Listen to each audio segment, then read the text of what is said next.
कल male reproductive system पढ़ा था कॉकरोच का, कोई डाउट वहाँ तक? फीमेल स्टार्ट करें, रिप्रोडक्टिव सिस्टम फीमेल कॉकरोच का, female reproductive system.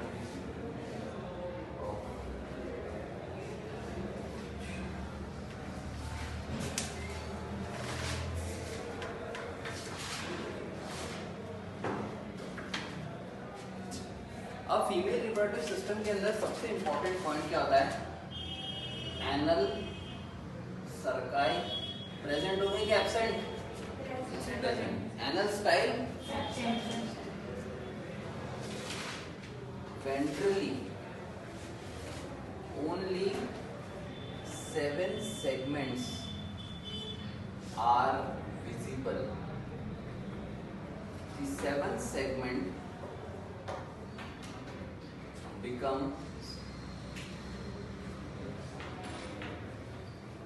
boat shaped and overlaps.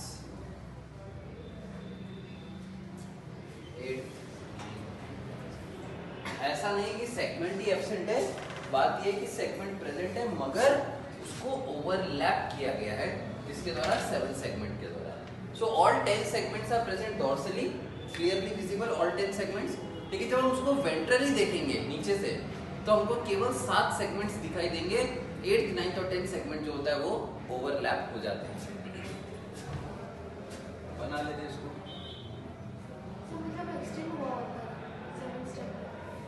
हाँ बड़ा होगा साइज में, तो उससे सबको ओवरलैप करिए।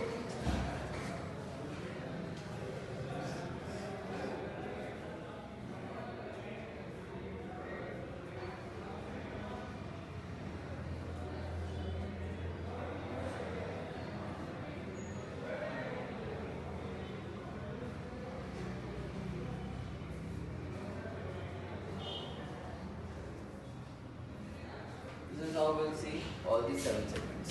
8th, 9th और 10th हैं लेकिन नीचे की तरफ हमको दिखाई नहीं दे रहे। ओके, ये हम जब उसको वेंट्रली देख रहे हैं, सबसे पहले इसमें क्या मिलेगी आपको? ओवरीज। ओवरीज ट्यूब्यूलर होती है थोड़ी सी, ठीक है। इनिशियल पार्ट जो होता है इनका थोड़ा सा ट्यूब्यूलर होता है, मेड अप ऑफ ओवेरियोल्स।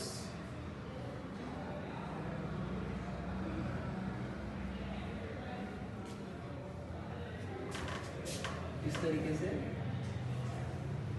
ओवेरियोल्स आ रहे हैं।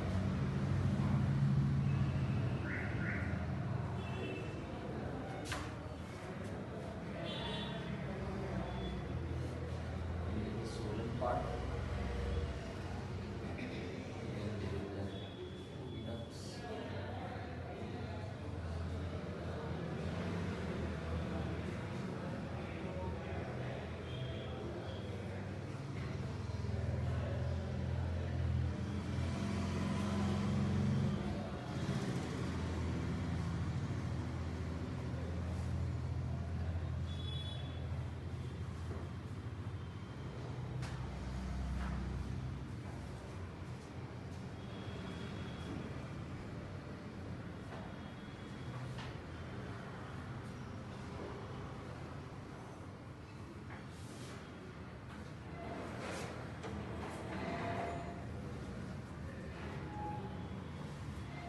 तो ये कुछ इस टाइप का मिलता है हमको फीमेल रिप्रोडक्टिव सिस्टम। इसके अंदर ये जो है ये ओवरीज है, ये पूरा पार्ट जो है ये ओवरीज का, ठीक है। ये ओविडक्ट है, अभी हम ओवरीज को भी डिटेल में पढ़ेंगे। This is the ovary, this is the oviduct, this part is called as vagina, this is called as the female gonopod, this is spermatheca. इसको डार्क कलर में कर देते हैं ताकि समझ में। दो हैं यहाँ पे, स्पर्मेथिका क्रॉस कर दिया लेकिन समझ जाना, स्पर्मेथिका, ठीक है। आप लोग ऐसे क्रॉस लेबलिंग मत करना, मेरे पास स्पेस नहीं था इसलिए आप लोग अलग से, ठीक है। इस तरफ कर दूंगा तो बहुत क्रम्पल हो जाएगा। आप लोग कॉपी में इसको ऐसे क्रॉस में मत करना कभी भी लेबलिंग्स, ठीक है। spermatheca. These are the collateral glands.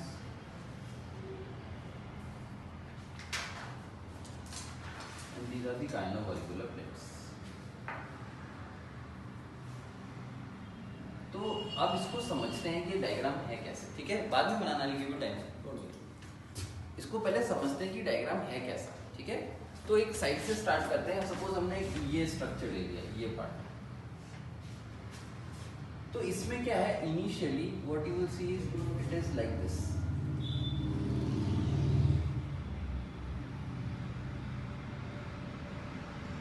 That is entering this, ये ओवरी का पार्ट है, ठीक है। अब ये जो इनिशियल पार्ट होता है ये कहलाता है जर्मेरियम। इनिशियल पार्ट क्या होता है, जर्मेरियम। जर्मेरियम वो पार्ट होता है जहां पर जर्मिनल एपिथेलियम पाई जाती है और ये oocyte सेल्स का फॉर्मेशन करती है, ठीक है। एग सेल्स का फॉर्मेशन कौन से पार्ट में होगा, जर्मेरियम। समझ में आ गई बात, जर्मेरियम पार्ट। तो यहाँ पर एग्स का फॉर्मेशन स्टार्ट होता है। ये पार्ट आता है वाइटिलेरियम।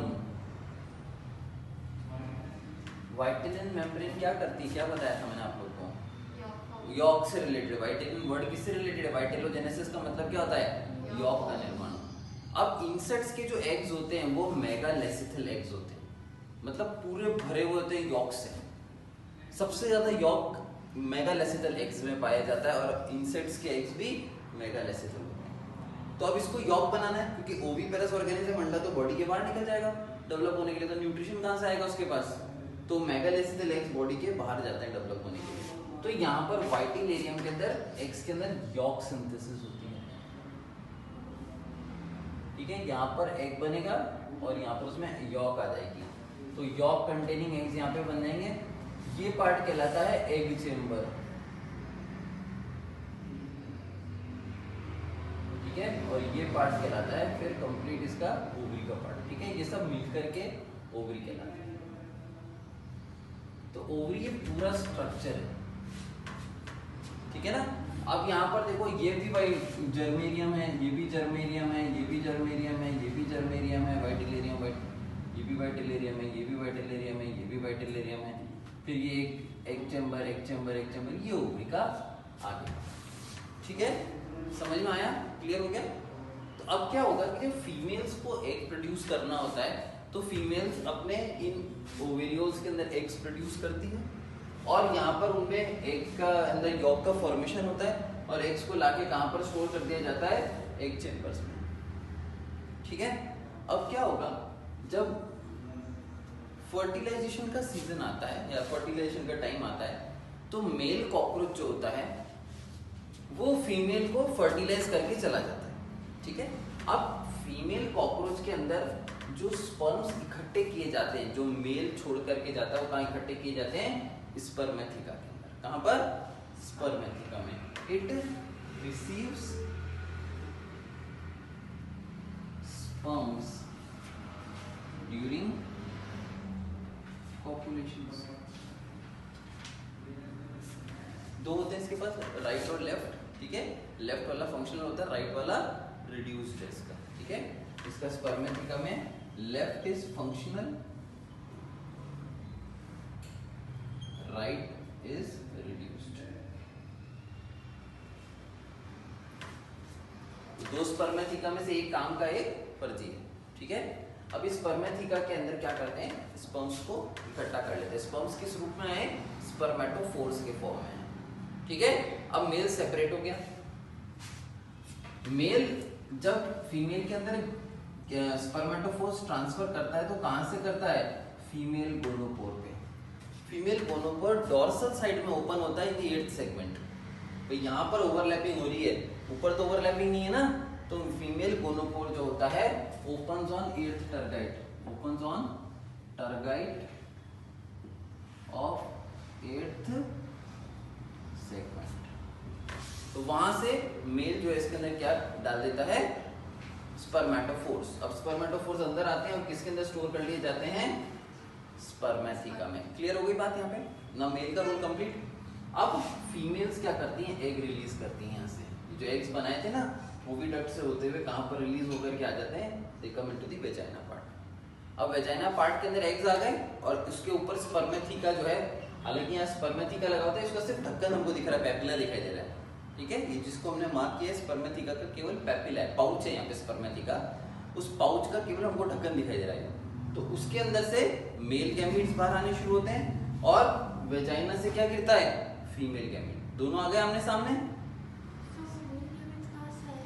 मेल गैमीट स्पर्मेथिका के अंदर है ना, रिलीज किया गया ना उसको टाइम पे, उसी टाइम पे रिलीज करेंगे ना। स्पर्मेथिका में वो तो छोड़ के चला गया।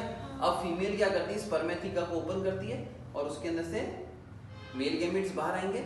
और फीमेल गैमीट्स कहाँ से बाहर आ रहे हैं, एक चैम्बर नहीं बोला, कंफ्यूज रहेंगे, एक चैम्बर भी नहीं बोला। कहाँ पर आ रहे हैं ये सब, ओविडक्ट। कहाँ पर आ गए हैं, एक चैम्बर तो पीछे रह गया बेटा, ओविडक्ट से बाहर। अब वो कहाँ पर आ गए, दोनों यहाँ, ठीक है। अब यहाँ आने के बाद अब देखो, यहाँ से मेल गैमीट गिरेगा और यहाँ से फीमेल गैमीट, दोनों गिरेंगे एक साथ। तो क्या है, ये जो 7th सेगमेंट है ना, ये 7th सेगमेंट कुछ इस टाइप का स्ट्रक्चर है। ये है 7th सेगमेंट। इसमें 2 कंपार्टमेंट है, ये ऊपर का कंपार्टमेंट है, ये नीचे का कंपार्टमेंट है। समझ में आई बात, 2 कंपार्टमेंट्स हैं, एक ऊपर का कंपार्टमेंट, एक नीचे का कंपार्टमेंट, ऐसे लगा हुआ है। ये ऊपर का और ये नीचे का कंपार्टमेंट, ठीक है। आगे बात समझ में नहीं आई? हाँ, ये कौन सा साइन है, एटलस एक्सिस जॉइंट घुमा रही है, मुझे समझ में नहीं आ रहा कौन सा जॉइंट क्या समझाना चाह रही है, सुन लो। तो क्या है कि ऊपर का कंपार्टमेंट, ये नीचे का कंपार्टमेंट। अब मेल और फीमेल गैमीट्स दोनों एक साथ पहुंचे कौन से कंपार्टमेंट में, ऊपर के कंपार्टमेंट, उसे हम जेनाइटल चेंबर कहते हैं। क्या बोलते हैं, जेनाइटल चेंबर। तो साहब यहाँ पर जो ऊपर का कंपार्टमेंट है उसे हमने नाम दे दिया जेनाइटल चेंबर। अब जेनाइटल चेंबर में मेल और फीमेल गैमेट्स दोनों पहुंचे और इसके अंदर अब दोनों एक दूसरे को फर्टिलाइज कर देंगे। तो फर्टिलाइज या फर्टिलाइजेशन बॉडी के अंदर हुआ या बाहर हुआ, अंदर हुआ। तो फर्टिलाइजेशन कैसा है, इंटरनल है। फर्टिलाइजेशन कौन से चेंबर में हुआ है, नाम बताओ, एग चेंबर, रूथिकल चेंबर या जेनाइटल चेंबर, जेनाइटल चेंबर।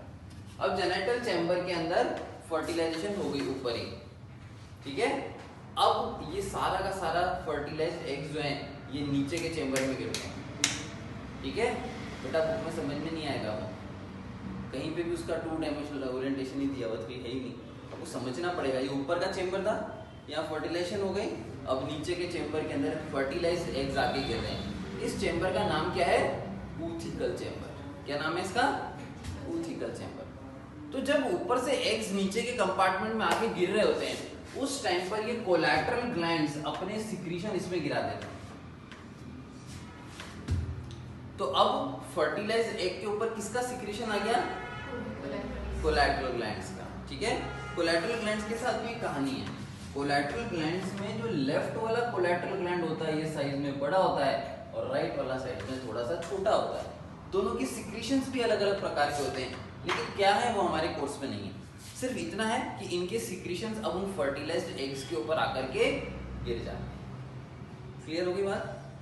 तो सबसे पहले मेल आया, मेल ने फीमेल के 8th टर्गाइट के अंदर फीमेल गोनोपोर के अंदर अपने स्पर्मेटोफोर डाले, चला गया।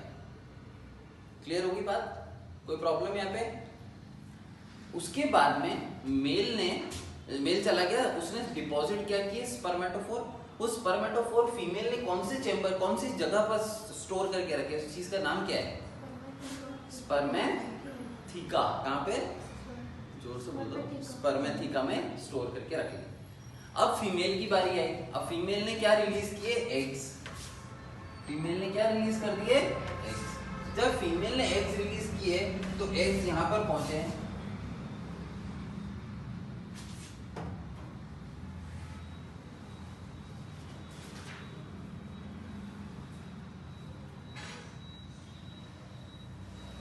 अब एग्स यहां पर पहुंच गए आपके आराम से। एग्स जब यहां पर पहुंच जाएंगे अब फिर वो यहां से रिलीज होंगे, बाहर की तरफ जाएंगे। उसी टाइम स्पर्मेथिका में से मेल गैमीट भी बाहर आ जाएंगे। अब ये सारी चीजें कौन से चैम्बर में गिरेगी? Genital chamber. जेनाइटल चैम्बर में मेल गैमीट आ रहा है स्पर्मेथिका में से, फीमेल गैमीट आ रहा है वेजाइना में से। अब क्या होगा? दोनों एक दूसरे को फर्टिलाइज कर देंगे। फर्टिलाइजेशन के टाइम में क्या होगा?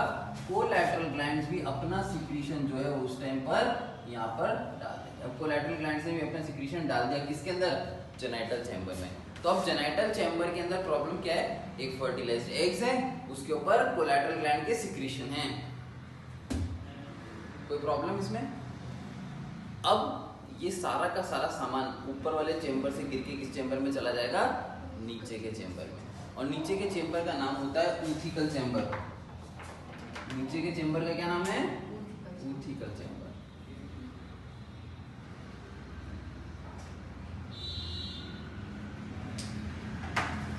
अभी ऊथिकल चेंबर क्या आता है? देखो, एक कंपार्टमेंट है, सिर्फ एक कंपार्टमेंट है। ऊपर से क्या आगे गिर रहा है बताओ? फर्टिलाइज्ड है और साथ में कोलैटरल ग्लैंड का सिक्रीशन। बस दो ही चीज आ रही है ना। अभी कोलैटरल ग्लैंड का सिक्रीशन कैसा है मैं आपको बताता हूँ। आप लोगों ने से किसी ने बास्केट चाट खाई है? बास्केट चाट का नाम नहीं सुना? बास्केट चाट का मतलब होता है वहाँ पे बास्केट भी साथ में खाते हैं उसको। देखा आप लोगों ने? एक पकवान देखे, बड़े बड़े पकवान बनाते हैं इतने बड़े से, वो तो देखे होंगे सब।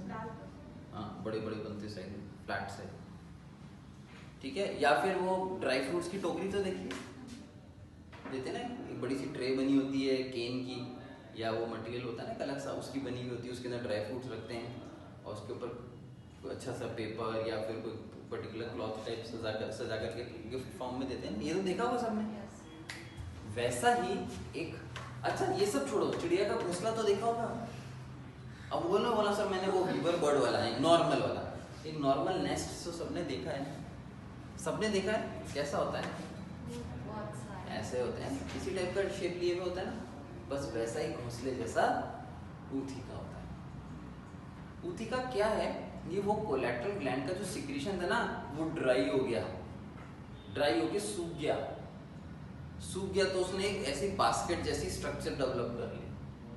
वो बास्केट जैसा जो स्ट्रक्चर है उसी को हम ऊथिका कहते हैं। So basically ootheca are formed by the secretions of which gland? Collateral glands. अब वो ऊथिका बन गया और उसके अंदर कौन गिर रहे हैं ऊपर से धड़ धड़ धड़ आकर के? फर्टिलाइज्ड एग्स, ठीक है।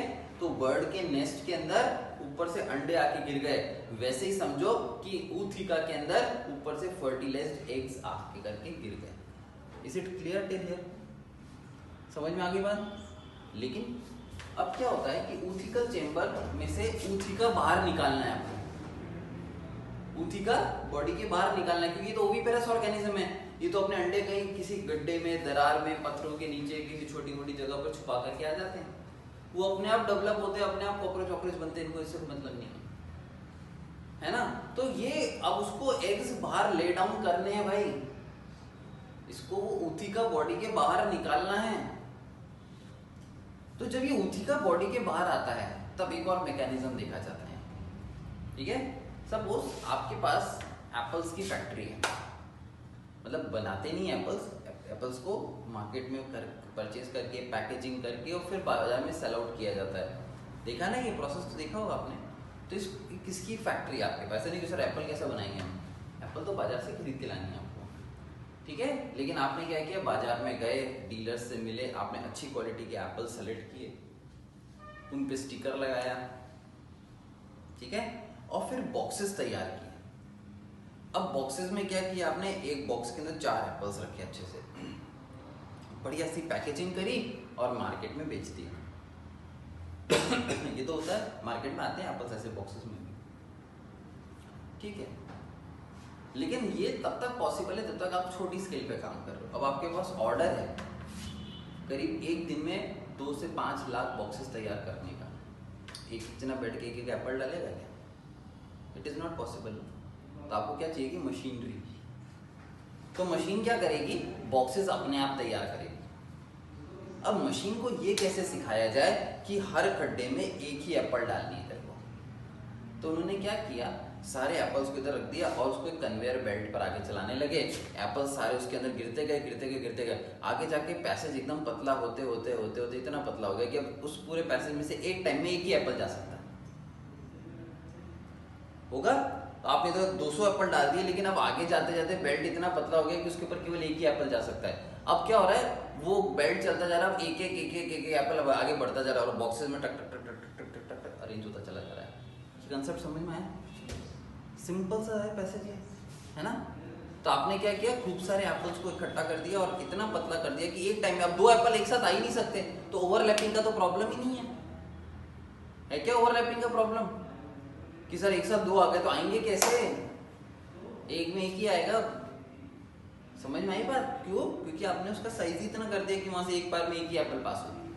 ठीक है, तो अब इस तरीके से आपने क्या किया, जब बॉक्सेस बनाए तो बॉक्सेस में ऑटोमेटिकली प्रॉपर वे में एक के बाद जो काम इंसान सुबह से लेकर शाम तक कर रहा था, आपने 1 घंटे में करके खत्म कर दिया मशीन से।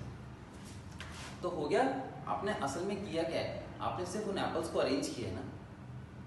ठीक है, अब देखो इस डायग्राम में, जब ऊथिका के अंदर एग्स अरेंज करने हैं और ऊथिका को बॉडी के बाहर निकालना है, अब मान लो ऊथिका तेरे पास एक नेस्ट है बर्ड का, उसमें 15-16 एग्स पड़े हुए हैं हैपेजर्डली।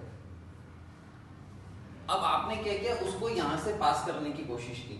जैसे ही आप उसको पास करोगे, ये प्लेट्स ऐसे अरेंज्ड हैं, तो प्लेट्स के थ्रू जब वो निकलेगा तो एग सारे अरेंज हो जाएंगे, पैटर्न लाइन से लग जाएंगे। होगा कि नहीं होगा? तो जब ऊथिका चेंबर में से ऊथिका बाहर निकलता है तो उसके अंदर एग्स को प्रॉपर वे में अरेंज कर दिया जाता है, एक लाइन से। ए लाइन से लगाओ, लाइन से, हाँ, ऐसे नहीं कि ऊपर एक रख दिया, अलाउड नहीं, ढंग से लगाओ। कंसेप्ट समझ में आया? ऊथिकल चेंबर का रोल क्या है समझ में आया? अब देखो बुक के अंदर एक लाइन पढ़ो, लास्ट में दी हुई ऊथिकल चेंबर पे। सर जैसे ये जो ऊथिका है वो पहले चलते हैं, मतलब मूव करते हैं, उसके ऊपर फिर एक आती है। तुमको एप्पल के लिए समझाया, वहाँ को कन्वेयर बेल्ट थोड़ी लगा है, तो सिंपल ऊथिका मूव कर रहा है, बाहर आ रहा है ना, उसी टाइम पर उसके ऊपर भाई ऊथिका है, उसमें एग्स पड़े, तूने एक स्केल से थोड़ी देर कर दिया, थोड़ी देर कर दिया, ऑटोमेटिकली अरेंज हो गए ना। वहाँ पे स्केल तो है नहीं, तो प्लेट्स उसको अरेंज कर दें। और सर ये जो 2 चैम्बर है ना, ये ऊपर नीचे, हाँ, ये सर 7 स्टरलाइट के अंदर है। हाँ, ये नीचे की तरफ वेंट्रल साइड पे। स्टरनाइट के नहीं है, स्टरनाइट तो बाहर की कवरिंग को कह रहे हैं, चेंबर के अंदर का एनवायरनमेंट बता रहा हूँ। अच्छा, उससे पूरा 7 सेगमेंट जो है अंदर से 2 में डिवाइडेड है। मिला ऊथिका वाला लाइन? देखो पढ़ो उसको। Utica is a dark reddish to blackish brown capsule about 8 mm long. They are dropped or glued to a suitable surface, usually in a crack or crevice of high crevices दरार है ना, गहरी दरारें जो होती हैं वो crevices कहते हैं।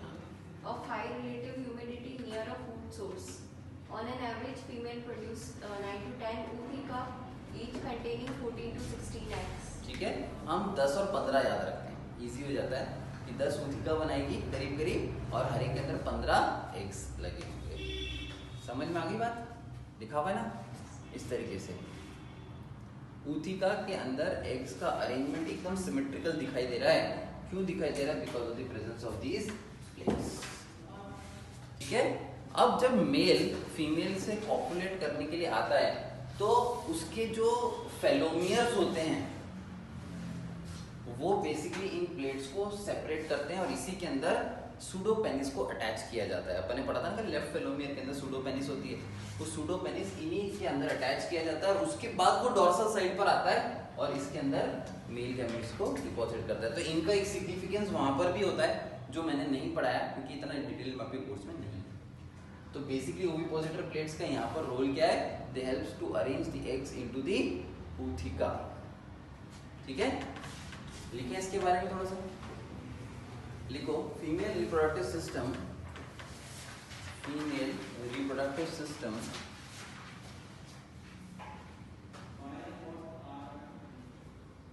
consists of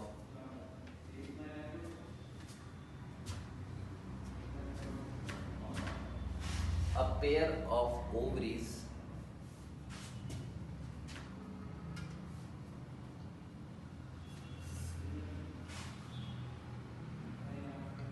oviducts, a vagina,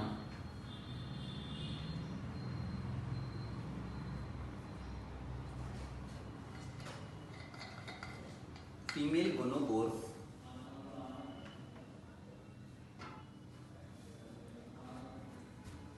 spermatheca,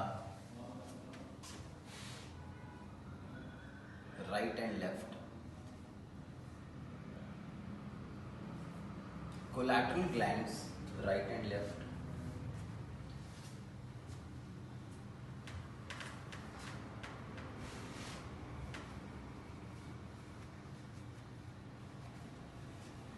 अब इंडिविजुअल के बारे में लिखते हैं। सबसे पहले लिखो ovaries.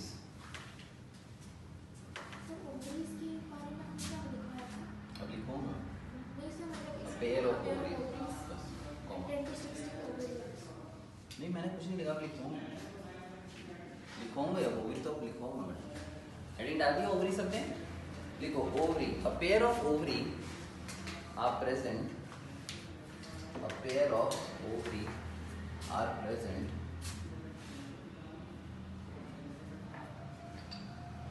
in the abdomen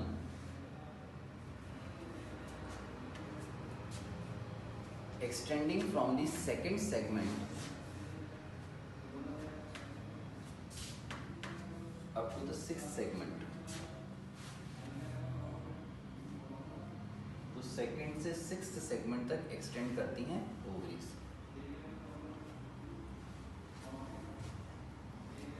Ovaries are present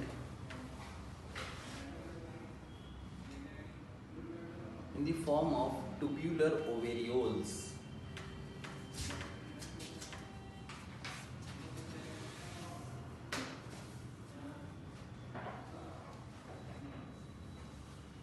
They are 8 to 16 in number. They are 8 to 16 in number.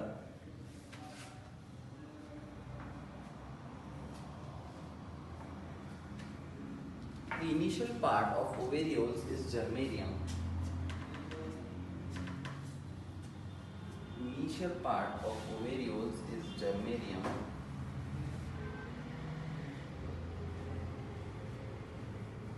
Where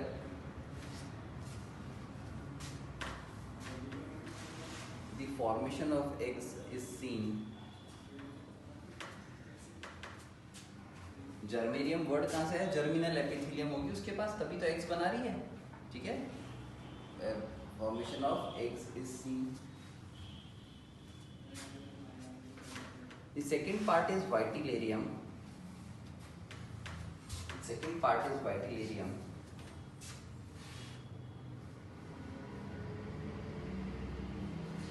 where yolk synthesis occurs।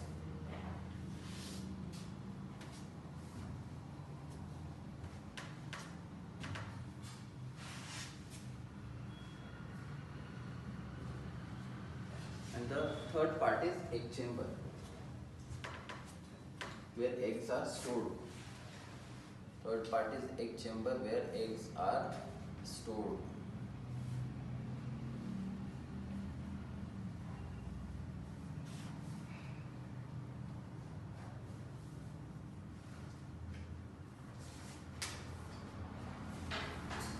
Next point, look at the two oviducts joins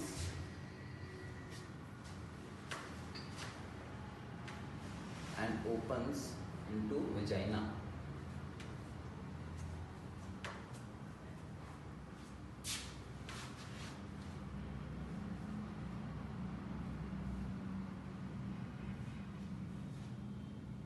लिखा।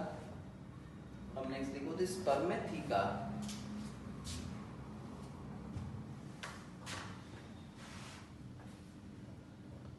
receives the spermatophores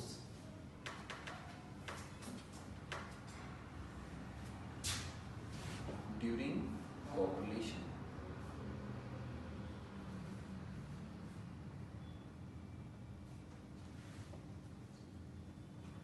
The left spermatheca is functional The left spermatheca is functional and right is reduced. Right spermatheca कैसा होगा? Reduced.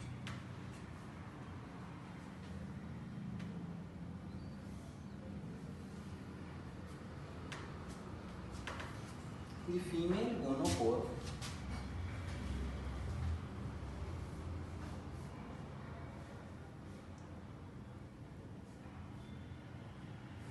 opens on the dorsal side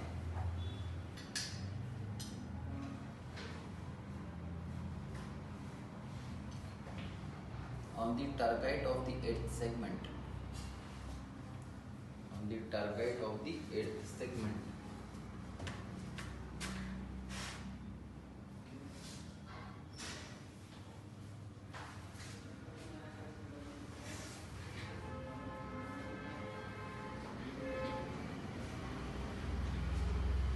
Written.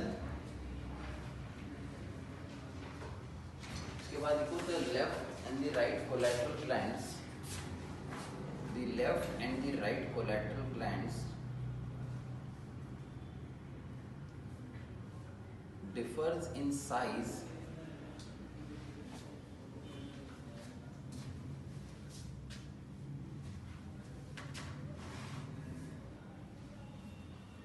and secretions also.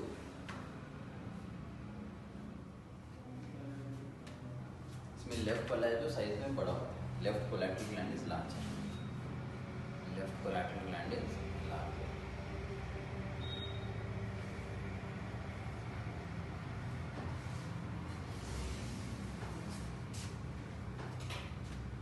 Ventrally, next point, ventrally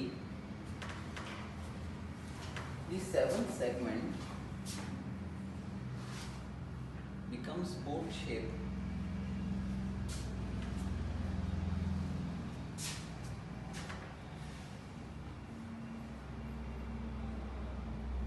and overlaps the 8th, 9th and the 10th segment, and overlaps the 8th, 9th and the 10th segment.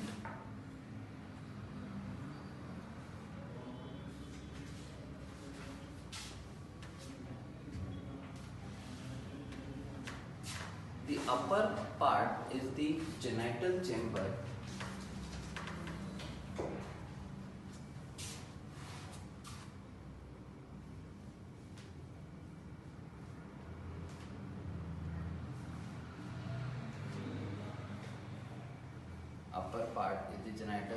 where fertilization occurs.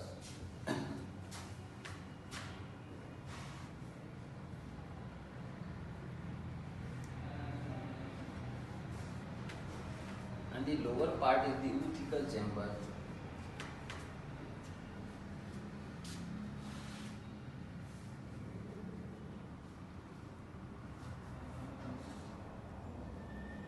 where oothicas are formed.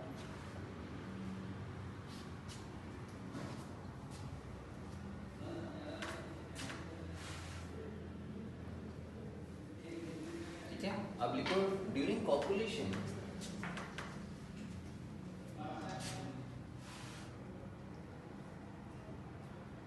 cockroaches attract the opposite sex. The cockroaches attract the opposite sex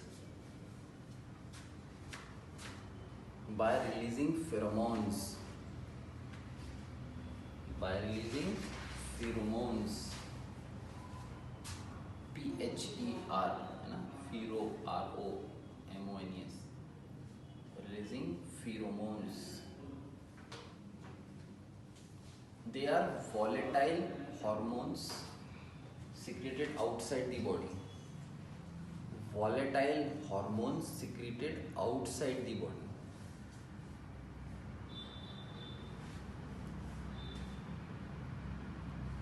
अब क्या है, जैसे male cockroach ने या female cockroach ने, suppose female cockroach ने pheromones release किए, है ना? अब फेरोमोन्स वॉलेटाइल नेचर रखते हैं. वॉलेटाइल मीन्स इवेपोरेट होगी, उनकी स्मेल होगी जिसे मेल डिटेक्ट कर लेगा और उसकी तरफ अट्रैक्ट हो जाएगा. तो ये फेरोमोन्स होते हैं, ये ऐसे हार्मोन्स हैं जिनको बॉडी के बाहर सिक्रीट किया जा रहा है. They are ectohormones. है ना। बाकी सब हार्मोन्स हमने जो पढ़े थे वो कौन से थे, एंडो हार्मोन। ये कौन सा हार्मोन हो गया, एक्टो हार्मोन। अब एक्टो हार्मोन होने की वजह से क्या होता है, ये हार्मोन्स बॉडी के बाहर जब सीक्रेट किए तो ऑपोजिट सेक्स अट्रैक्ट हुए। इसका यूज बायोटेक वाले भी करते हैं। पता है आपके खेत के अंदर बहुत इंसेक्ट्स हो गए, आप चाहते हो कि यार मारना तो इंसेक्टिसाइड से ही पड़ेगा, अभी और कोई तरीका नहीं है कि हम अब बायोटेक का इस्तेमाल कर सकें या अब हम इसको जेनेटिकली मॉडिफाई कर दें, क्योंकि फसल तो तैयार हो गई यार। अब आप क्या करते हो, ये लोग क्या ट्रिक लगाते हैं, ये लोग एक कॉर्नर के अंदर फेरोमोन सीक्रेट कर देते हैं, मतलब फेरोमोन्स आर्टिफिशियली बना करके डाल देते हैं। थोड़ी देर बाद थोड़े सारे इंसेक्ट्स वहाँ पर अट्रैक्ट होकर के आ जाते हैं फेरोमोन्स की वजह से। अब आपके सारे इंसेक्ट्स खुद एक जगह पर आ गए, लोकलाइज हो गए। अभी क्या करते हैं, उसके ऊपर इंसेक्टिसाइड डाल देते हैं। बहुत अच्छा तरीका है कि नहीं। पूरी फसल में इंसेक्टिसाइड थोड़ी डाला आपने, बस एरिया को आइसोलेट कर दिया। तो कितना अच्छा तरीका है कि आपने कहा कि भाई अभी अपने को पता है कि यार है ना, ये जितने भी ये फालतू के लोग हैं इनको इकट्ठा करना है, तो आप एडवर्टीजमेंट या ऐसे चलाना शुरू करो, और फिल्म एक्ट्रेसेस आए उधर, एक्टर्स आए उधर, ये हो गया वो हो गया, है ना, शाहरुख आया, सलमान आया, हल्ला मच जाएगा, सारे फालतू के लोग इकट्ठा हुए। कहाँ है कर लिया आपने इकट्ठा होगा एक तरीके से। अब आपको जो एक्शन लेना है ले लो, ठीक है। अब फिल्म स्टार आते हैं तो अच्छे लोग भी चले जाते हैं, वो भी निपट जाएंगे बेचारे।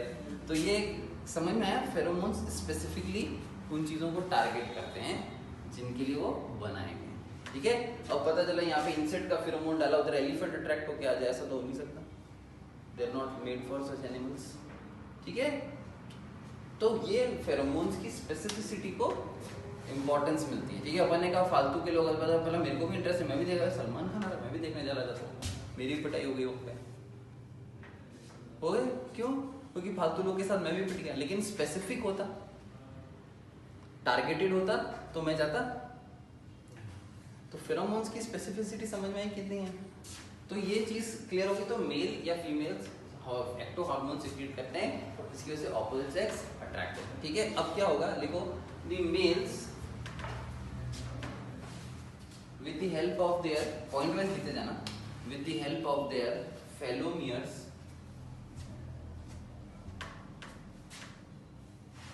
separates the gynovolvular plates। पहले मेल कॉकरोच फीमेल के नीचे जाकर के इन गायनोवल्वुलर प्लेट्स को सेपरेट करते हैं with the help of their phallomeres, ठीक है, and separates the gynovalvular plates. It attaches itself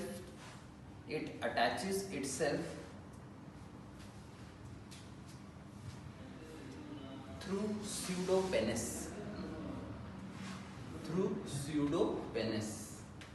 ये मैंने आपको लेबलिंग करवाई थी लास्ट क्लास के अंदर, लेफ्ट फेलोमियर के अंदर, थ्रू pseudopenis। इसमें देखो लेफ्ट कोलेटरल ग्लैंड एक्टिव है, लेफ्ट कोलेटरल ग्लैंड बड़ा है, लेफ्ट स्पर्मेथिका एक्टिव है, और मेल के अंदर भी लेफ्ट फेलोमियर ही है जिसके ऊपर सूडोपेनिस है। तो हर चीज में लेफ्ट इंपॉर्टेंस दे रहा है इसके अंदर, ठीक। उसके बाद देखो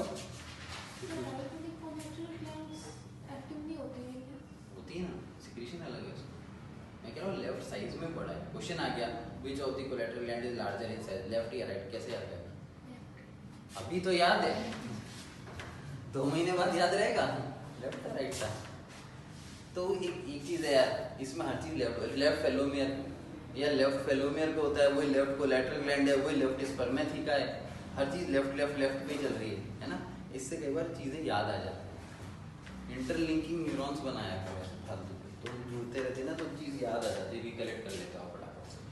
ये तो अभी तो आपको बड़ा अच्छा लग रहा है, लेकिन यही चीज जब एग्जाम टाइम में होगी ना, तो प्रेशर की वजह से वो याद ही नहीं आएगा क्या था।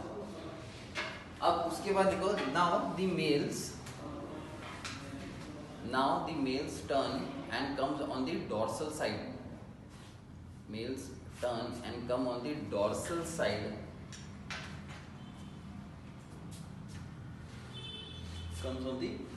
side, and transfers the spermatophores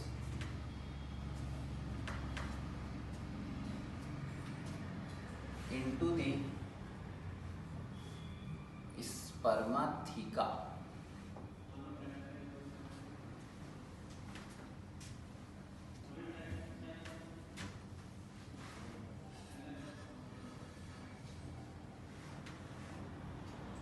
The male now separates.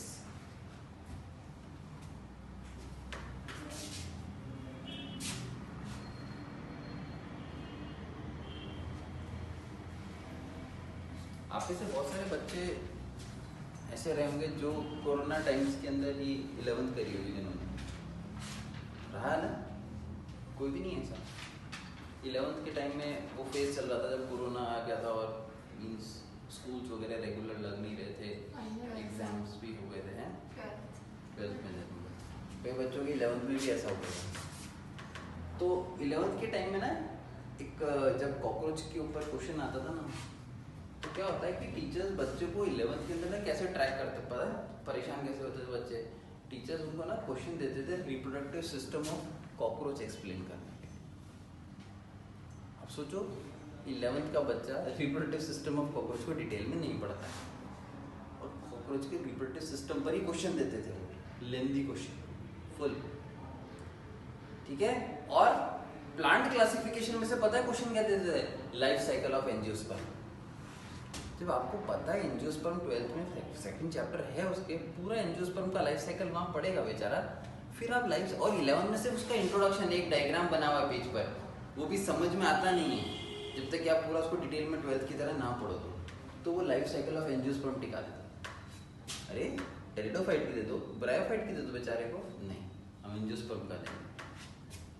तो ये वहाँ पे भी बच्चों को बहुत दिक्कत आती है। 11 में बच्चे उसको डिटेल में नहीं पढ़ के जाते ना, एग्जाम में एग्जामिनर यही देते थे, भाई लाइफ साइकिल ऑफ ये sexual reproduction in cockroaches explain करो। अब आप इसको इस लेवल पर नहीं पढ़ते हो तो अटक जाते हो। 11th में आता था, आप लोगों ने फेस देखा नहीं तो टीचर का कहना रहता था यार ये रिप्रोडक्टिव सिस्टम कॉकरोच का देंगे, और एग्जाम में हालत खराब। ठीक है, चलो लकी रहे आप लोग, बच गए उस टाइम से। सिलेबस में नहीं थी ये सब। सब था बेटा, सब था। Who told it was not there in syllabus? Frog और ये फ्रॉग कहाँ है? फ्रॉग है ना सर, कहाँ है सिलेबस में? बुक में था ना। Frog is not in syllabus, cockroach is in syllabus. आपको नहीं पता? सर को तो फ्रॉग पढ़ा था। वो क्या हुआ, टीचर की मर्जी होती जो पढ़ा देते थे। बाकी कॉकरोच आपके कोर्स में आपने नीट का सिलेबस नहीं देखा? फ्रॉग और अर्थवर्म सिलेबस से हटा दिए उन्होंने, फिर भी क्वेश्चन दे रहे हैं वो, ठीक है ना? तो अपने भरोसा नहीं करना किसी। चलो लिखो नेक्स्ट। हाँ, उसके बाद लिखो now the females, now the females releases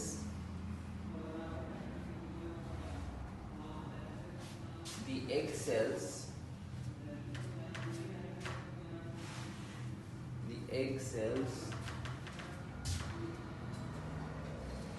into the genital chamber,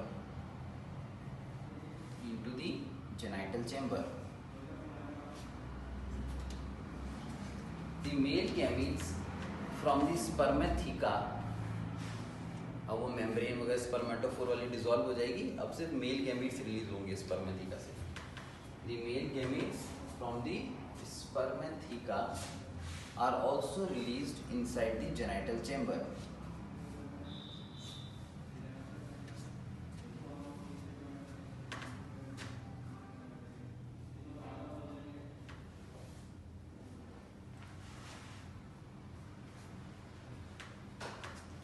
fertilisation is internal. Earthworm में कैसा था? एक्सटर्नल। और कॉकरोच में क्या होता है? Internal. Fertilisation is internal, it takes place inside the genital chamber. Mark करना, इंपॉर्टेंट क्वेश्चन है एमसीक्यू का। कहां पर होता है fertilisation? Takes place inside the genital chamber.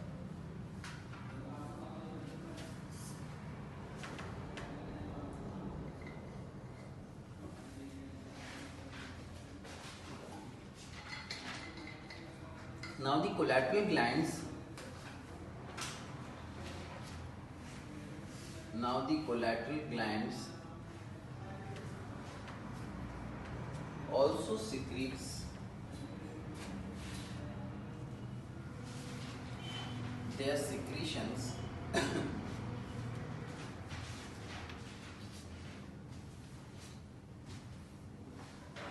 which contains scleroproteins. Scleroproteins, SCLERO,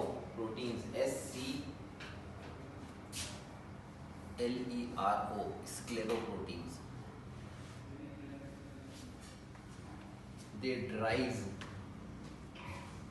when comes in contact with air. मतलब dry हो जाते हैं थोड़ी सी देर में secretions, तो वो एयर के कांटेक्ट में आते हैं.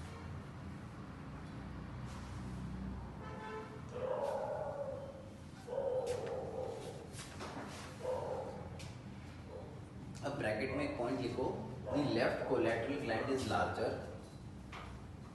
The left collateral gland is larger.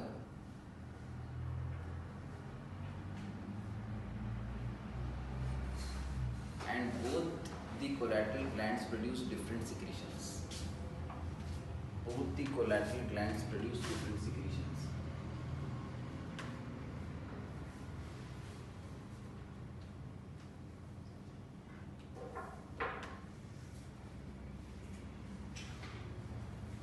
Their secretions forms ootheca. Their secretions forms ootheca in the oothecal chamber. Ootheca in the oothecal chamber. Bracket अब बंद हो जाएगा. नेक्स्ट पॉइंट पे लिखेंगे हम.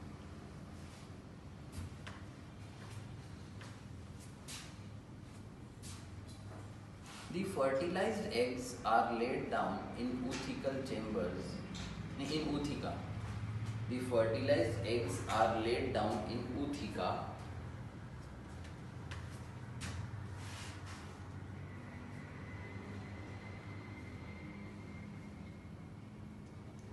In the oothecal chamber.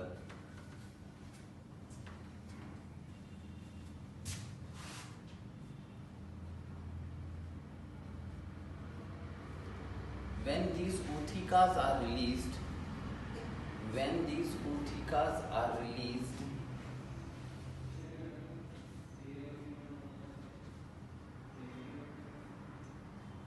the eggs are arranged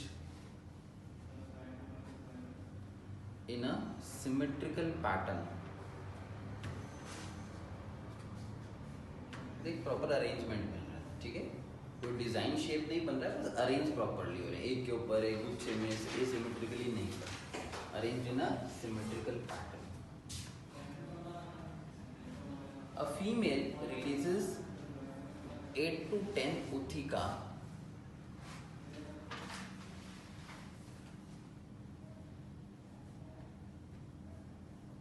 each containing 10 to 14 eggs.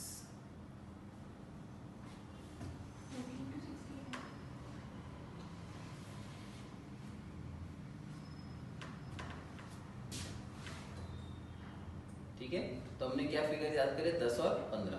10 ootheca, 15 eggs approx. तो इसके आसपास जो भी क्वेश्चन के अंदर ऑप्शन हो उसे टिक कर दें. These ootheca are laid down in cracks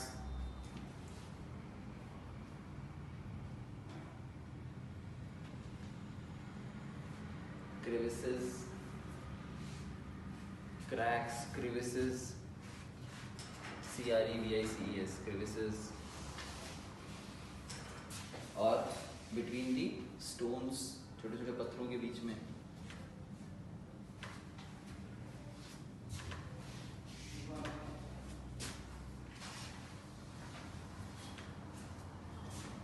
On hatching,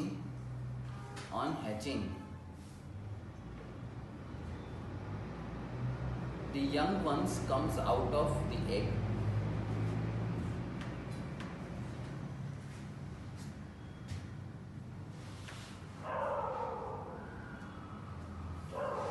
The young one of cockroach is called as nymph. Sir, come out of the Eggs. Eggs हो जाएंगे। सर fertilized eggs होना चाहिए। अरे एग हैचिंग के टाइम में तो egg ही कहलाएगा ना, फिर फर्टिलाइज थोड़ी हो सकता है। ठीक है, तो the young one of cockroach is called as nymph. The nymph resembles to adults.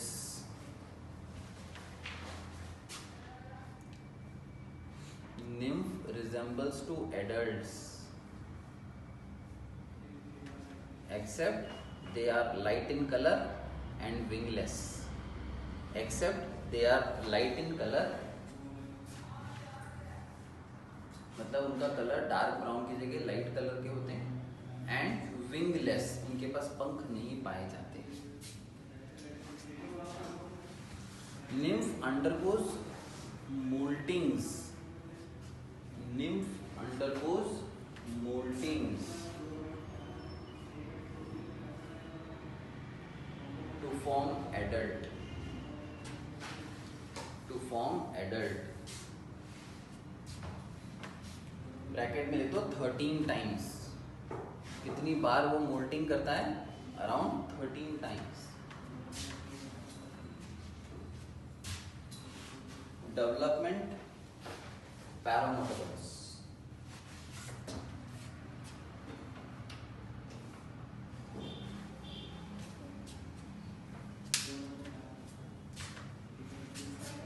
पैरामेटोबस, PAURO metabolous, paurometabolous. तो आप डायग्राम बना लो।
सर ये जो स्वॉलन एंड है ना, वो एक चैम्बर है। क्या पार्ट? जैसे वो हाँ, ये नीचे का पोर्शन सोलन पार्ट्स है, वो एक चैम्बर है। और जहाँ पर सब मिल गए वो ओविडक्ट। ये नीचे से ओविडक्ट आ रही है। एक चैम्बर के बाद जो नीचे का पार्ट है ना, ये ओविडक्ट है।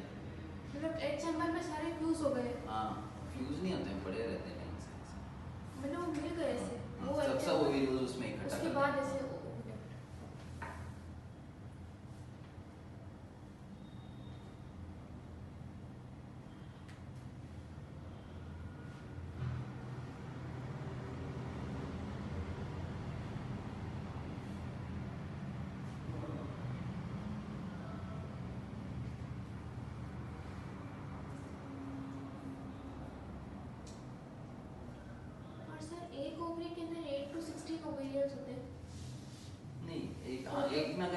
16 है तो एक में 8 होंगे, नहीं तो 8 है तो 4 4।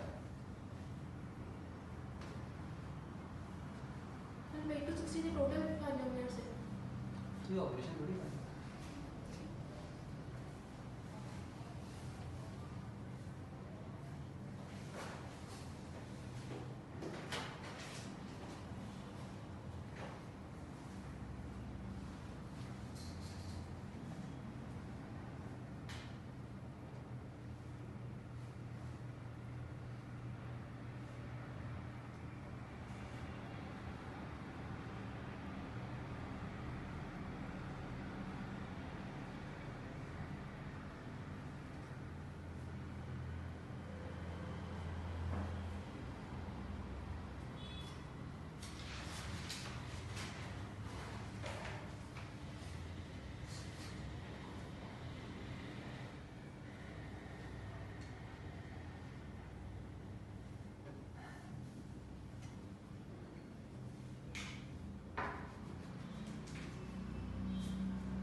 बना लिया।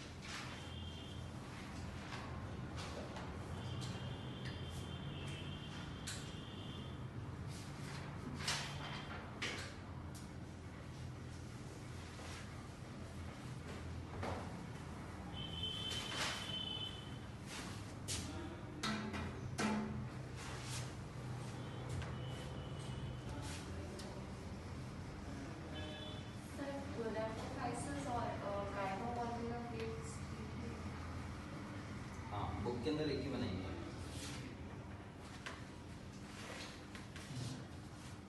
असल में क्या जो एक्सटर्नल जेनाइटल्स या उसकी तरह पार्टिसिपेशन करते हैं उनको गोनापोफाइसिस कहा जाता है। जैसे फेलोमियर्स मेल गोनापोफाइसिस होती है तरीके से।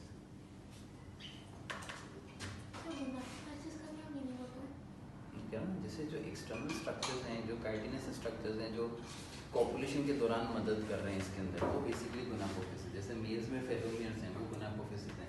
यहाँ पे गाइनोवल्वुलर प्लेट्स हैं, वो गोनापोफिसिस हैं।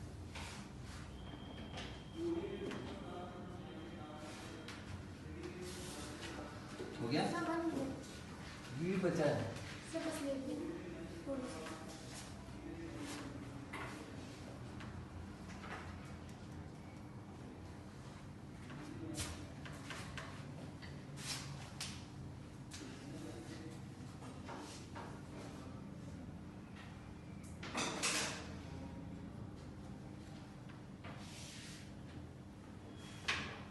कॉकरोचेस के अंदर एंडोक्राइन सिस्टम भी स्टार्ट हो जाएगा हमारे। अर्थवर्म तक तो हमने एंडोक्राइन सिस्टम के बारे में ज़्यादा पढ़ा नहीं, यहाँ पर प्रॉपर एंडोक्राइन सिस्टम का भी डेवलपमेंट होता है। मेनली हम यहाँ पे 3 ग्लैंड्स के बारे में पढ़ते हैं। सबसे पहला ग्लैंड होता है प्रोथोरेसिक ग्लैंड। नाम से समझ में आ रहा है कि कहाँ पर प्रेजेंट होगा, इन थोरैक्स। ठीक है, प्रोथोरेसिक ग्लैंड कहाँ पर मौजूद होता है, in thorax. Second, it produce hormone called as, okay,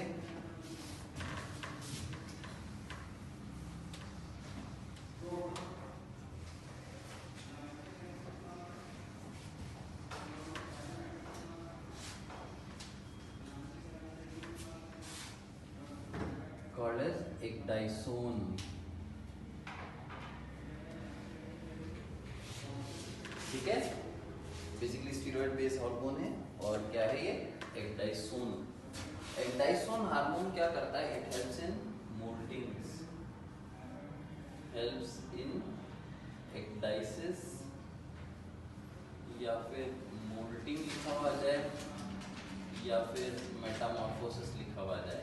हालांकि मेटामॉर्फोसिस वर्ड यूज नहीं करेंगे क्योंकि वो हम लार्वा से एडल्ट के कन्वर्जन में यूज करते हैं, लेकिन बाई चांस वो दे दे तो हम लिख सकते हैं, एक ही बात है, एक्डाइसिस, मोल्टिंग्स एंड मेटामॉर्फोसिस।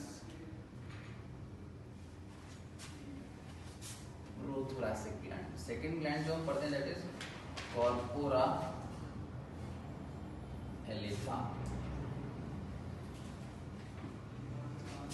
ये बनाता है producing hormone called as juvenile hormone.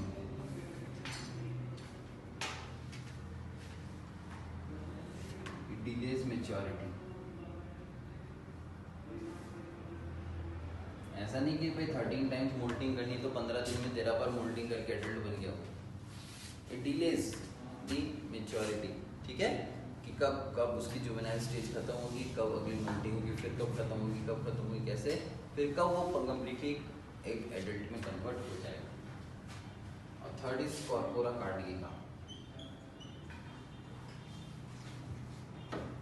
Corpora allata corpora cardiaca के पास में होता है। कॉर्पोरा कार्डिका जो होता है वो इसोफेगस के आसपास होता है, इसोफेजियल रीजन के आसपास होता है ना। Corpora cardiaca produces growth hormone.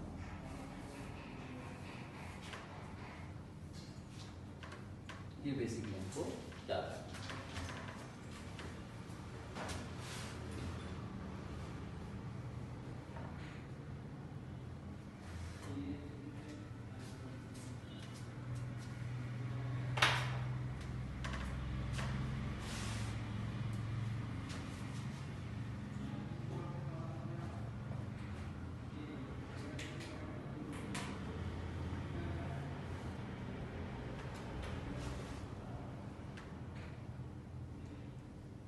By chance अगर आप भूल गए तो मैं आप लोग को बता दूं, हम लोग एनिमल क्लासिफिकेशन पढ़ रहे थे और हम लोग इंसेक्ट्स के अंदर, हम लोग एनिमल किंगडम के अंदर आर्थ्रोपोड्स पढ़ रहे थे। ये तो हमने सिर्फ कॉकरोच की डिटेल स्टडी कर डाली साथ में, ठीक है ना। पढ़ तो हम आर्थ्रोपोडा रहे हैं। अब आर्थ्रोपोडा के अंदर डिफरेंट क्लासेस क्या होंगी उसको देखते हैं।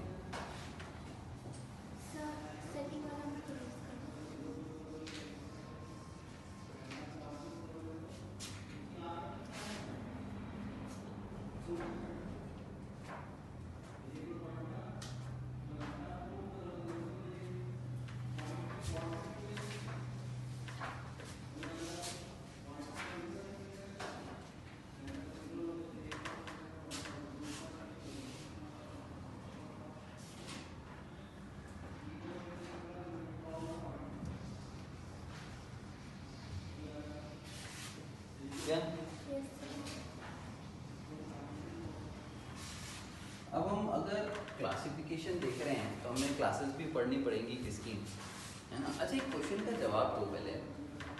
ये क्लासिफिकेशन, टेक्सोनॉमी, इनमें डिफरेंस क्या होता है?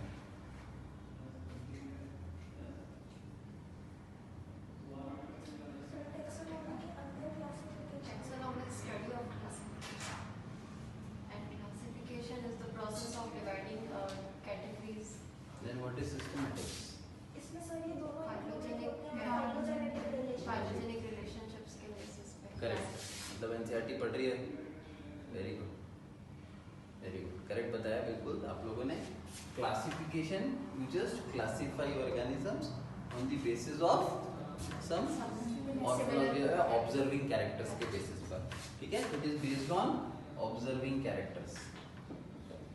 कैरेक्टर्स के बेसिस पर अलग अलग ग्रुप्स बना दिए। तो what we are doing, grouping on basis of observing characters. Group बना दिए, ये चश्मे वाले बच्चे, बगैर चश्मे वाले बच्चे, ये लंबे बच्चे, ये छोटे बच्चे, ग्रुप बना दिए ऑब्जर्विंग कैरेक्टर्स, ये क्लासिफाई किया। Now what is taxonomy? It includes different things like classification, identification, classification, nomenclature and characterisation, ये सब चीजें आ गई तो टेक्सोनॉमी बेसिकली की स्टडी है। आपने जो ग्रुप बनाया उसकी स्टडी करी, स्टडी के लिए सबसे पहले नाम रखा, उसकी कैरेक्टर्स को पढ़ा, उसको क्लासिफाई कैसे किया आपने वो बताया, उसका आइडेंटिफिकेशन क्या है ये बताया आपने। आज हमने कॉकरोच के अंदर आइडेंटिफिकेशन बताया ना कि ये जानवर कॉकरोच जिसको एलिफेंट मत समझ लेना, और एलिफेंट का अलग कैरेक्टराइजेशन पढ़ाएंगे ना। और सिस्टमैटिक्स क्या होता है, it is taxonomy with phylogenetic relationships between different groups by different phylums या different animals is basically called as systematics। ठीक है, हम लोग अभी ग्रुप्स बना रहे हैं, आर्थ्रोपोड्स के ग्रुप्स बना रहे हैं।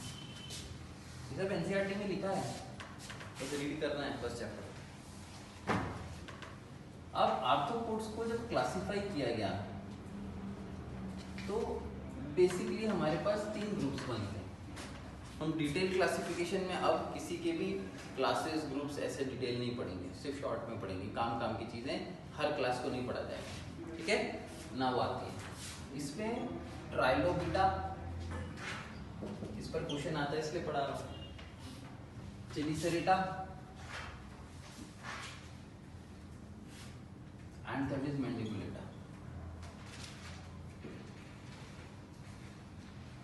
तो इस तरीके से 3 ग्रुप बने।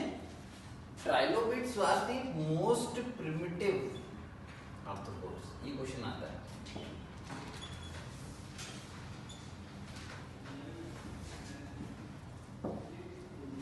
ट्राइलोबिट्स जो थे they were the most primitive arthropods. ठीक है, पहले ये क्लासेस नहीं है बेसिकली, इसके सब फाइलम्स है, इसके अंदर क्लासेस आती हैं, ठीक है। अब चेलिसेरेटा आ गया है ना। चेलिसेरेटा ये होता है जिनके पास मैंडिबल एब्सेंट होते हैं। अपन ने मैंडिबल्स देखे थे ना कॉकरोच के अंदर अपन ने मैंडिबल्स देखे कि नहीं देखे हैं? कैसा था डिजाइन उसका, जिसपे डेंटिकल्स लगे थे, क्रश करता था फूड को, देखा था ना कैसा स्ट्रक्चर। वो इनके पास पेडिपेल्प्स होते हैं।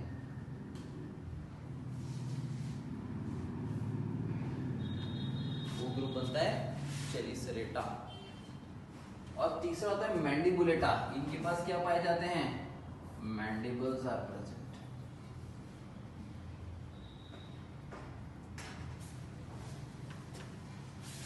ठीक है, चेलिसेरेटा के अंदर हमको जो एग्जांपल याद रखना है वो रखना है लिमुलस, जिसे किंग क्रैब का, ये भी लिविंग फॉसिल ही है बेसिकली, क्योंकि ज्यादातर एक्सटिंक्ट हो गए। मैंडिबुलेटा के अंदर और क्लासेस आती हैं। अब इसकी जो क्लासेस हैं उसमें एक क्लास आती है इंसेक्टा।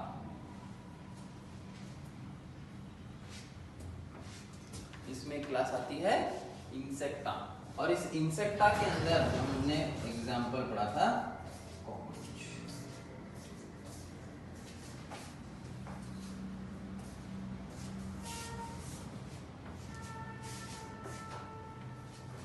एक क्लास होती है क्रस्टेशियंस,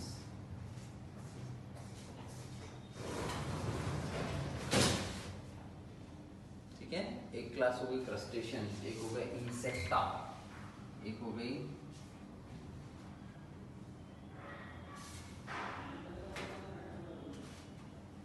सेंटीपीड और मिलीपीड वाला छोड़ दें, जरूरत नहीं है। 2 क्लासेस और हैं इसमें लिखने की जरूरत।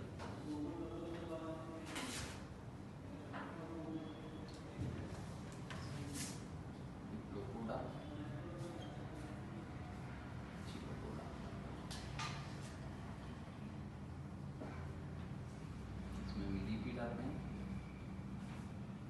इसमें सेंटीपीड।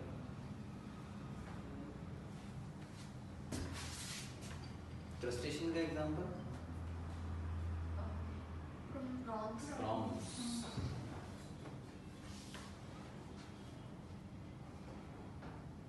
क्रैब्स, क्रेफिश,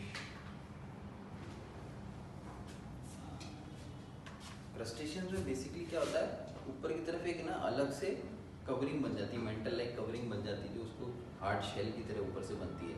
क्रैब सबने देखा है, क्रैब के ऊपर कैसा होता है, क्रैब देखा, प्रॉन देखा आपने, प्रॉन के ऊपर भी कवर जैसा आ जाता है अलग से, वैसे ही चल रहा है क्रस्टेशियन। इंसेक्ट्स में आपको पता है, इंसेक्ट्स आप सारे कीड़े, दुनिया के जितने कीड़े सब इंसेक्ट्स हैं। डिप्लोपोडा, चिलोपोडा, ये डिफरेंट ऑर्गेनिज्म हैं। डिप्लोपोडा में मिलीपीड्स आते हैं और चिलोपोडा में सेंटीपीड्स आते हैं, बट वो इतना डिटेल नहीं, मेरे को दो ग्रुप्स ये, क्योंकि क्रस्टेशियंस का एक नाम इन्होंने ले रखा है एनसीईआरटी ने एक्सक्रीटरी सिस्टम के अंदर। इसके एक्सक्रीटरी ऑर्गन का नाम क्या दिया था, ग्रीन ग्लैंड्स। और इंसेक्टा सबसे बड़ी क्लास है, अपने को पता होना चाहिए। पेडिपेल्स किस तरीके का स्ट्रक्चर होता है, अलग से निकला हुआ होता है, उसके माउथ पार्ट में नहीं, अलग से होता है, अलग। जैसे क्रैब में होता है। हाँ नहीं, क्रैब के अंदर वो पेडिपेल्प नहीं है, वो उसके अपेंडेजेस हैं, है ना, उसके पास अपेंडेजेस हैं वो अलग से, वो उसका अलग से स्ट्रक्चर जो माउथ के अलग बाहर निकला हुआ है, जो उसके अंदर क्रश कर रहा है, that is not a mouth part, वो डिफरेंस उसमें। क्रैब उससे फूड क्रश नहीं करता ऐसे, क्रैब उससे फूड क्रश नहीं। क्रैब्स कैसे चलते हैं, क्रैब्स को चलते हुए नहीं देखा तुमने, कैसे चलता है, इट वॉक्स साइडवर्ड्स, देखा है क्रैब, क्रैब का कभी वीडियो देखना चलते हैं, यूं चलते, वो यूं नहीं चल सकते, वॉक लाइक दिस।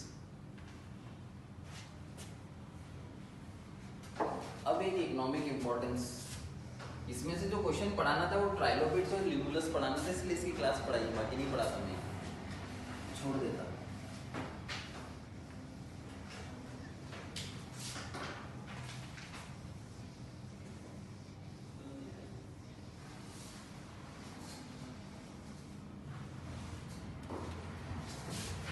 इंपॉर्टेंसेस,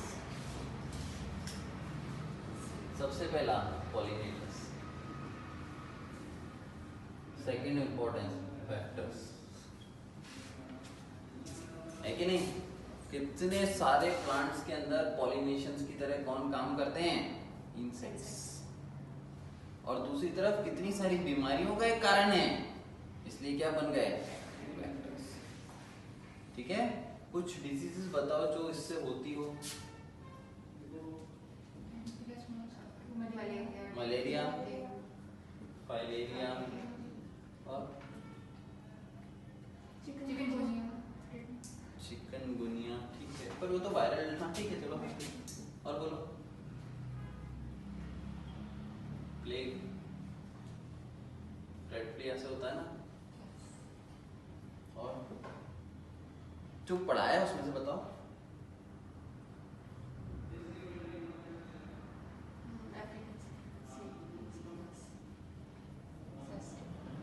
सेस्टी फ्लाई, वो भी तो इंसेक्टी थी, सैंड फ्लाई, वो भी तो इंसेक्टी है, क्या नाम है उसका डिजीज का, काला अजहर। ठीक है, बहुत सारी डिजीजेस हैं जो ये फैलाते हैं, ये तो कुछ नाम लिखे हमने, एडीज मॉस्किटो से चिकनगुनिया फैलता है, plague, red Phulia, filariasis, malaria, सब इंसेक्ट्स ही तो हैं।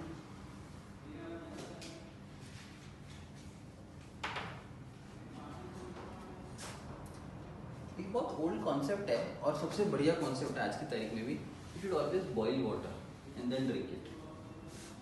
होता है कि नहीं होता है, क्यों कहते हैं,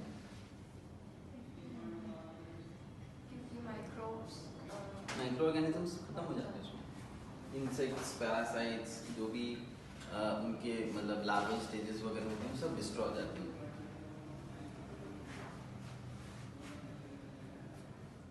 सर टिक्स भी इंसेक्ट में किसमें होते हैं, कैटल्स के ऊपर, डॉग्स में, कैट में, बहुत सारे जानवर बाहर होते हैं। टिक्स पता है क्या होता है, एक्टोपैरासाइट्स, एक्टोपैरासाइट्स, इंसान पे भी लग जाते हैं ऐसे बेड बग्स।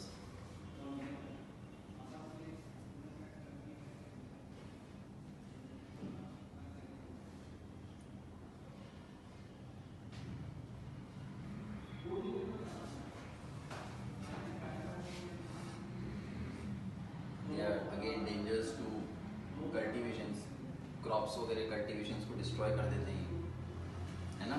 क्यों खा जाते हैं? पत्तियाँ खा गए सारी।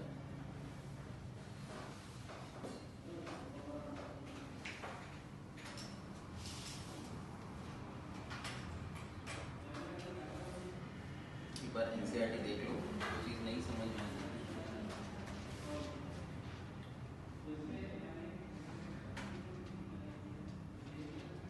पूछने स्लीपिंग सिकनेस और काला जार का अलग अलग है?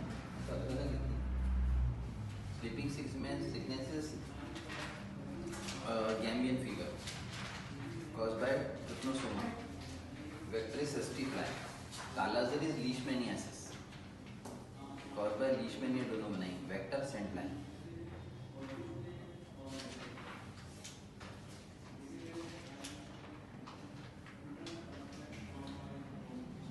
ऊपर वाले में नर्वस सिस्टम अफेक्ट होता है, नीचे वाले के अंदर लिवर अफेक्ट होता है।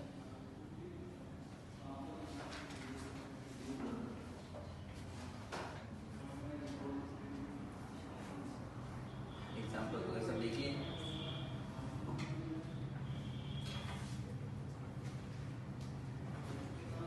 एंड्स, बटरफ्लाइज, लोटस, ग्रासहोपर्स कितने खतरनाक होते हैं, ग्रेगेरियस होते हैं। लोटस इज ग्रेगेरियस, पूरा का पूरा टिड्डी दल आता है एक साथ, कहते हैं ना टिड्डी दल आ रहा है। दल आ रहा है मीन्स क्या है? पूरा झुंड आ रहा है, ग्रुप आता है पूरा। So they are called as gregarious. Gregarious क्या होते हैं? झुंड में आते हैं, और आने के बाद जो वो कल्टीवेशन की तबाही मचाते हैं, पूरे का पूरा फार्म लैंड एक साथ तबाह करके चले जाते हैं, क्योंकि करोड़ों की तादाद में आ गए, लाखों की तादाद में आ गए, बैठ गए, खा रहे, सारी फसल बर्बाद कर गए। ठीक है, अब आप पालक की खेती, आपकी पालक के पत्ते खा गए, वो आधे आधे खाए हुए पत्ते, कौन खरीदेगा बाजार में उसको यार? हटते भी ऐसे भी नहीं है कि आप गए उड़ जा। कोई जानवर होते ना, तो इंसान अगर उनके बीच में भागता करता ना, तो वो भाग जाता डर के, बड़ा जानवर। या फिर वो लोग वो लगा के रखते हैं ना खेत के बीच में, स्केयर क्रो, नाम उसका स्केयर क्रो है, पर क्रो उसी के ऊपर बैठे रहते हैं आजकल। ठीक है, डरते नहीं आजकल लोग, ऐसी चीजें लगाते हैं जिससे वो डर के भाग जाएं। या फिर वो दूर जैसे बर्ड्स बैठ रही होती हैं, तो वो क्या करते हैं? गुलेल से चलाते हैं ताकि वो चीज़ गिरती तो उड़ जाती है। बैठे बैठे क्या काम करे कुछ ये, तो वो अब ये इतने खतरनाक होते हैं कि इनको आप ऐसे ऐसे तो उड़ते नहीं। दे प्रोड्यूस सम साउंड्स, और फिर कुछ बहुत दिक्कत आती है उनको, बहुत दिक्कत से मैनेज किया। इंसेक्टिसाइड ज़्यादा तो कल्टीवेशन खराब हो जाती है। It is a big problem. इसका एक डिपार्टमेंट है हमारी गवर्नमेंट के पास अलग से मेंटेन करने के लिए। सर ये जो लोकस्ट्स होते हैं उनको भी फेरोमोन से कंट्रोल कर सकते हैं क्या? करते हैं ना, पर अप्रोचेबल वो टेक्निक नहीं है ना बेटा। It is not N approachable technique. Approachable technique का मतलब क्या है कि आज आपने ICSI के बारे में सुना था, इंट्रासाइटोप्लाज्मिक स्पर्म इंजेक्शन, सुना है ना? होते हुए देखा है। IVF के हर सेंटर मिलेंगे आपको, एक शहर के अंदर 15-15 सेंटर्स हैं IVF के, क्वालिफाइड डॉक्टर्स हैं IVF के हजारों। लेकिन ICSI is not a common approach, क्योंकि बहुत स्किल चाहिए, बहुत आर्मामेंटेरियम चाहिए। तो जहाँ ऐसी चीज़ इन्वॉल्व हो जाती है वहाँ पे प्रॉब्लम आती है। तो वो जैसा आपको कहा कि सर आपको है ना, आपके पास हॉस्पिटल है, अच्छा ये DNA फिंगरप्रिंटिंग कर दो, आप कर दोगे? कर दोगे? कल संडे है तो DNA फिंगरप्रिंटिंग करके लानी, कर दोगे? Can you do it? You can not do it because it requires lot of armamentarium, skill, techniques. वैसे ये भी एक प्रॉब्लम है। कौन सा इंसेक्ट्स वहाँ पर ज़्यादा है, उनके फेरोमोन्स बनाना, उसको उस एरिया में स्प्रे करना, फिर बचा इंसेक्ट। एक बायोटेक्नोलॉजिस्ट आदमी को ही चाहिए आपको, कि एक अप्रोचेबल चीज़ है ये। It is not an, it is a technique which has been developed. इसके ऊपर वर्क चल रहा है, इसको कमर्शियली अवेलेबल करा सकें, but it is not available right, because बहुत स्किल चाहिए उसमें। अच्छा, ये जो फेरोमोन वाली टेक्निक है, इसके अंदर स्पेसिफिक फेरोमोन्स होने चाहिए। तो क्या होगा वहाँ पे? इंसेक्ट्स कॉकरोच है मान लो, और आप फेरोमोन डाल लो बटरफ्लाई के, तो कॉकरोच नहीं अट्रैक्ट होके आएंगे वहाँ पे, विल नॉट कम। फिर वो एक वो ना बहुत स्पेसिफिक हो जाता है। आपको पता है सॉइल के अंदर फर्टिलाइजर्स सॉइल टेस्टिंग के बाद डाले जाते हैं, ये रूल होना चाहिए। पता है ना ये बात आपको? अब आपको क्या पता आपके सॉइल में कौन से फर्टिलाइजर की कमी है? पता है क्या? अपन क्या करते हैं, बाजार जाते हैं, अरे फर्टिलाइजर दे दो, कौन सा, एनपीके दे दो, एनपीके उठाया, ये ले जाओ ऑफर में, क्या ये 1+1 दे दे। घर लाए, पहले तो एक बोरी डालते थे, एक पूरा फ्री आया हुआ तो और थोड़ा और डाल दें, एक मुट्ठी नहीं 2 मुट्ठी डाल दें। What is this? Is there any calculation? Is there any kind of calculation of the soil? नहीं। You are actually deteriorating the soil quality. क्योंकि अगर हम इसको इस तरह से देखें तो हर जगह पर एक सॉइल क्वालिटी टेस्ट, आप अपने खेत का सैंपल ले जा रहे हो, वहाँ ले जाकर के टेस्ट करा रहे हो, उसमें कौन से फर्टिलाइजर की कमी है, इसके लिए ये स्पेसिफिक फर्टिलाइजर होगा, इतनी मात्रा में डालना है, वो घर आके कैसे उसको कैलकुलेट करके डाले, सब भगवान भरोसे चलता है। ठीक है, इसमें इतना बड़ा रिलेटिवली लॉस नहीं होता है, इसलिए वो चल जाता है मामला। लेकिन अगर आप ओवरऑल देखो, it also requires a lot of skill ना, हर चीज को स्किल्ड वे में करना जरूरी है। ठीक है, भाई तेरे को एक सुई और धागा दे दिया, मजबूत धागा मजबूत सुई, फटा हुआ बॉडी किसी की फट गई है, तेरे को टाके लगा, तू भी टाके लगा सकती है। इधर से घुसेड़ा, इधर से निकाला, ऐसे करके गांठ बांध दी, ऐसे करके जूते जैसी गांठ बांध दी, क्या फर्क पड़ता है? सिलना ही तो है। लेकिन स्किल में कितना फर्क है। एक सर्जन कैसे करेगा, वो मसल से मसल को जोड़ेगा, टिश्यू से टिश्यू को जोड़ेगा, और क्या प्यारा अप्रोक्सीमेशन करके देगा कि स्कार मार्क ना देगा, तूने सिल दिया, बाद में बॉडी कैसे होगी वहाँ से। So you will learn these things with time ना, जब आप कॉलेज में आओगे आप सीखोगे सब चीज़ें। वैसे ही क्या है कि स्किल्ड पर्सन आपको एक मिलेगा, लेकिन रिक्वायरमेंट किस लेवल की है, वही चीज़ यहाँ पर है। Pheromones is a good technique, it attracts, ये टेक्निक बढ़िया है, तो करेंगे कैसे? सपोज मेरे पास एक खेत है, बहुत बड़ा फार्म लैंड है, आप कर सकते हो उस टेक्निक का यूज अभी, आपको पता ही नहीं चलेगा किससे मिलना है जाके फेरोमोन्स बनाने के लिए। You don't know the person you should go in contact with. बीच के लिए नहीं मिलते लोगों को लोग, आप इसकी बात कर रहे हो यार, तो ये ठीक है। Next class, next up to ये आर्थ्रोपोड्स, कोई डाउट है किसी को? देख लो तो मैं क्वेश्चन पूछूंगा।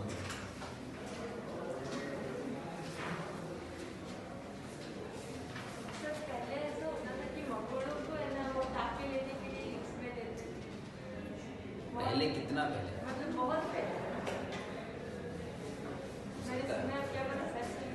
पता नहीं, मैं तो नहीं था, नो आइडिया। हो सकता है कुछ हो गई, पढ़ो। पहले दीवार पे चढ़ने के लिए भी तो रेप्टाइल्स का इस्तेमाल किया जाता था, पहले कैसे चलते थे, पहले वो थोड़ी आते थे लोगों को।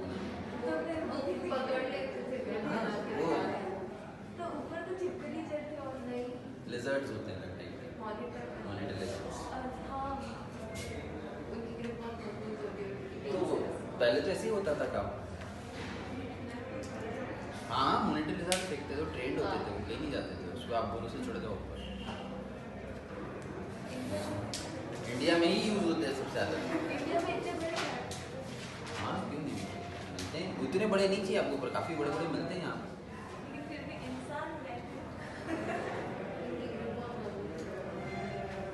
जानवर धोखा नहीं देता है बेटा, इंसान देता है। तू किसी को कहना तू पकड़ के रखना रस्सी, मुझे छोड़ना नहीं, तो वो छोड़ देगा। अगर जानवर को बोले तो को छोड़ना नहीं तो वो नहीं छोड़ेगा। दे आर मोर लॉयल बेटा। ठीक है, कल से पढ़े मोलस्का।